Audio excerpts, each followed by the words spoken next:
बिस्मिल्लाहिर्रहमानिर्रहीम। Welcome back to gynae doctor channel. तो viewers, मैं आज आप लोगों के साथ मेडिकल वीडियो शेयर करती हूँ। तो आज मैं ये इस बात पे डिस्कशन करने वाली हूँ कि नॉर्मल प्रेगनेंसी की कैसे डायग्नोसिस की जाए, how to diagnose normal pregnancy science and what are the how we can diagnose that the pregnancy is going progressing well. कैसे हमें पता चलेगा कि मेरी प्रेगनेंसी जो है वो नॉर्मली प्रोग्रेस हो रही है या नहीं, either it is healthy pregnancy और अनहेल्दी प्रेगनेंसी। तो एक तो ये कि फॉलिक एसिड जो है वो आप लोग को लेनी चाहिए ज़रूर।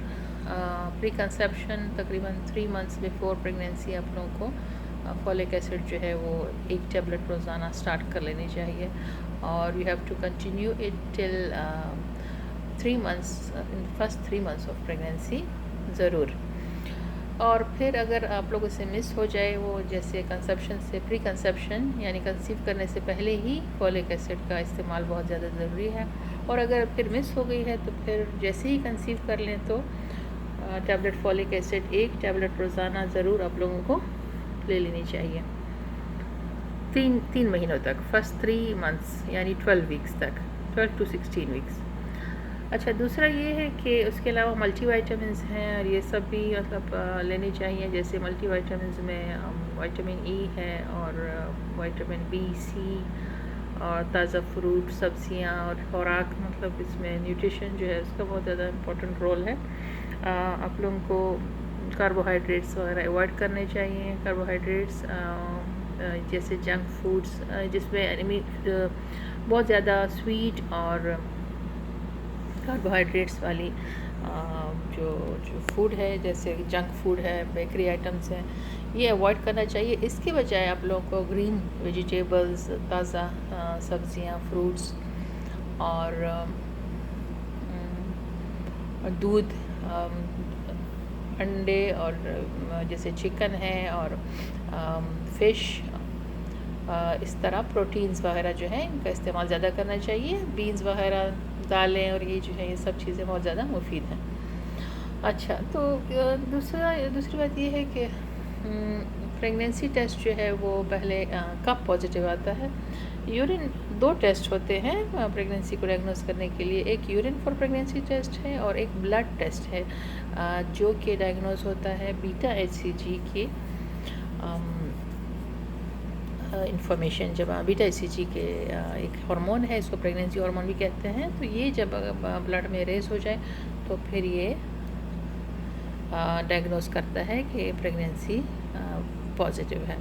अच्छा, बीटा HCG जो है वो पीरियड के मिस होने से पहले ही उसका वो ब्लड में आ जाता है और रेस होना शुरू हो जाता है। तो जैसे अगर और जबकि यूरिन फॉर प्रेगनेंसी टेस्ट जो है वो साइकिल मिस होने से पहले जो है वो पॉजिटिव नहीं आता। ज़्यादातर वीकली पॉजिटिव हो सकता है, लेकिन ये है कि एक हफ़्ता तकरीबन साइकिल के आपके ऊपर हो जाए, मिस हो जाए, जैसे साइकिल एक हफ़्ता डिले हो जाए तो ही फिर यूरिन प्रेगनेंसी टेस्ट आता है, वो भी कोई अच्छी किट हो तो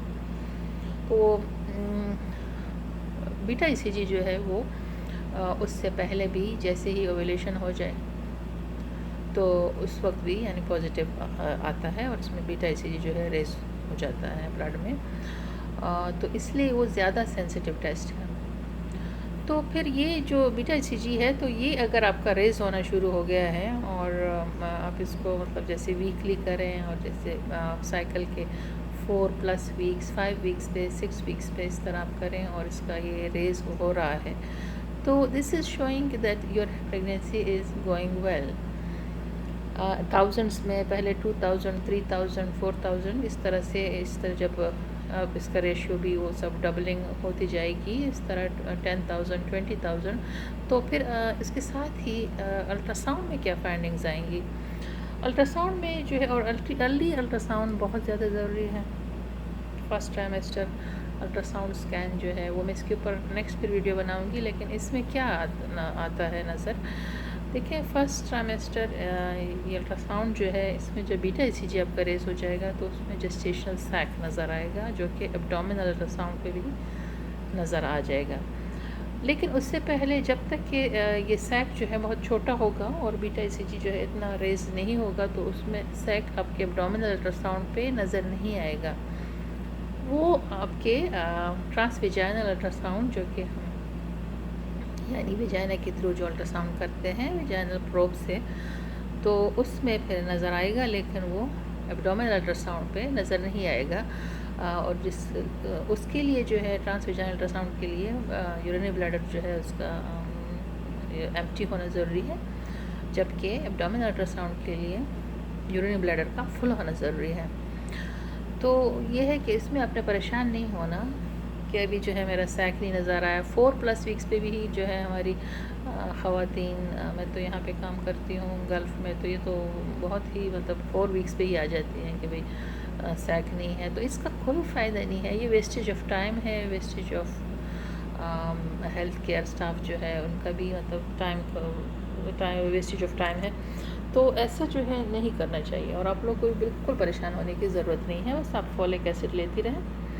तो 6 to 8 weeks ultrasound is very important. उसमें जो है जेस्टेशनल सैक भी नज़र आएगा, जो कि एक ओवल शेप में होगा, और उसमें जो है फीटल पोल यॉक सैक, पहले तो ये यॉक सैक नज़र आएगा, जो कि अगर यॉक सैक नज़र आया, जो ये यॉक सैक जो है ये भी एक वो है, यानी फीटल पोल के आने से पहले यॉक सैक नज़र आता है, तो ये एक हेल्दी साइन है, ठीक है ना। तो अगर आपका रेगुलर जेस्टेशनल सैक है और आपको कोई ब्लीडिंग भी नहीं है, और आपके मतलब नॉर्मली जो है नोज़िया जैसे दिल भी ख़राब हो रहा है आपका, और आप लोग को ऐसे जैसे वो नॉर्मल प्रेगनेंसी के अलामात भी हैं, चक्कर आ रहे हैं और वो सब बातें हैं, ब्लड प्रेशर भी ज़रा कम हो जाता है, और साथ में जो है बीटा ईसीजी भी रेज़ हो रहा है, तो ये सब जो है हेल्दी प्रेगनेंसी की अलामात हैं, ठीक है। की ज़रूरत नहीं है बिल्कुल भी, लेकिन आप लोग क्या करना है, प्रेगनेंसी को फॉलो करना है, ठीक है। और 1 हफ़्ते के बाद आपका जेस्टेशन सैक है नज़र आ रहा है उसमें, और उसमें यॉक सैक भी है, तो 1 हफ़्ते के बाद अपने अल्ट्रासाउंड करना है, दोबारा से अपने गायनेकोलॉजिस्ट के पास जाना है। तो दोबारा स्कैन करने पे फिर आपका फीटल पोल क्या होता है, यही तो आपका बेबी है जो कि आगे जाके बेबी बनेगा। मेरी जो बहनें हैं मुझसे, मेरी एक पेशेंट है, तो मुझे उसने कहा कि ये फेटल पोल क्या होता है, फेटल, तो मुझे बहुत ज़्यादा मतलब बहुत यानी तरस भी आया। मैंने कहा कि ऐसी भी बहनें हैं जो कि उन्हें मतलब यानी फीटल पोल का भी पता नहीं होता। भाई फीटल पोल फीटस है जो कि आगे जाके फीटस बनेगा, तो अल्लाह ताला का की कुदरत है ये कि भाई पहले वो बहुत छोटा सा होता है, लेकिन यही चीज़ जो है खुदा की कुदरत, आगे जाके फिर वो फीटस बनता है, बेबी बनता है आपका प्यारा सा क्यूट सा, और बॉय या गर्ल जो भी है वो तो फिर बाद में यही मतलब डायग्नोसिस होती है उसकी। तो फिर ये है कि ये है फीटल पोल, तो उसमें फिर फीटल पोल जो है 6 to 8 वीक्स में मतलब नज़र आ जाता है, और आपको बिल्कुल परेशान होने की ज़रूरत नहीं है। अक्सर ऐसा होता है कि प्राइवेट जो सेटअप है मतलब उसमें ये भी एक बात है कि भाई जल्द ही बस पेशेंट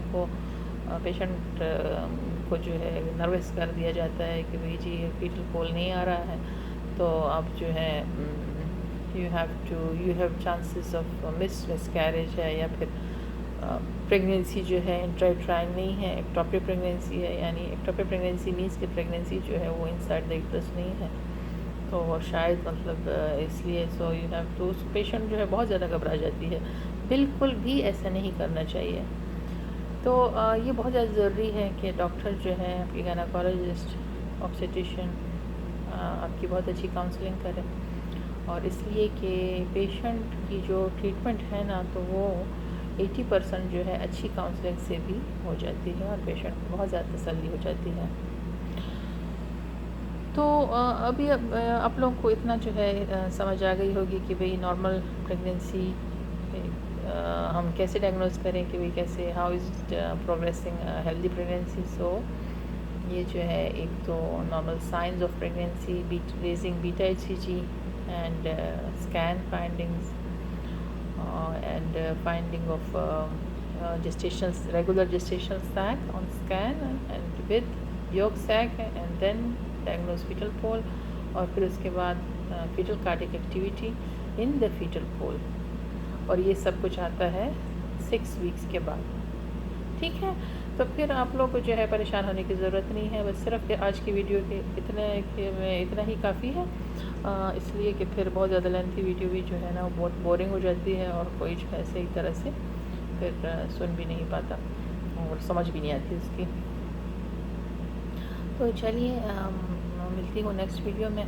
और रेगुलर फॉलिक एसिड का इस्तेमाल जो है आपने करना है डेली, एक टैबलेट 1 मिलीग्राम भी काफ़ी है। अगर आपकी एज भी 30 से बिलो है या फिर 30 है तो फिर 30-35 इवन, और कोई ऐसे रिस्क फैक्टर नहीं है, डायबिटीज़ नहीं है, ओबेसिटी नहीं है, तो डेली 1 टैबलेट जो है, और कोई ऐसी मेडिसिन भी आप नहीं ले रही हैं, तो डेली 1 टैबलेट फॉलिक एसिड की इनफ है। चलिए आप लोगों से चाहती हूँ इजाज़त। थैंक्स फॉर वाचिंग, और नेक्स्ट वीडियो में मैं बात करती हूँ कि भाई कितने विज़िट्स जो हैं करने चाहिए, और अर्ली स्कैन के जो है फर्स्ट ट्राइमेस्टर स्कैन के क्या क्या वो हैं इम्पोर्टेंस है, क्या इम्पोर्टेंस है इसकी, सारी प्रेगनेंसी में आप लोगों को कितने स्कैन करने चाहिए, और कैसे फॉलोअप करना चाहिए। Thanks for watching, do like, subscribe my channel, and so see you in next video. Allah Hafiz.